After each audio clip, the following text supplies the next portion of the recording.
ما تحبكم درنا هذا الاجتماع لان خفنا حنا ما نخافوا من ولادنا، مغاربه بحالنا بحال، ولكن ما غاديش يخلعونا.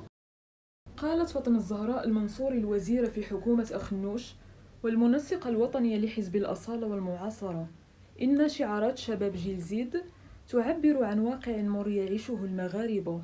وأوضحت المنصوري تفاعلا مع الاحتجاجات أن هناك حراك اجتماعي لجيل شبابي جديد خرج في مواقع التواصل الاجتماعي ثم في الشارع، لهم مطالب نعتبرها مطالب الكرامة تتعلق بالتعليم والصحة ومحاربة الفساد.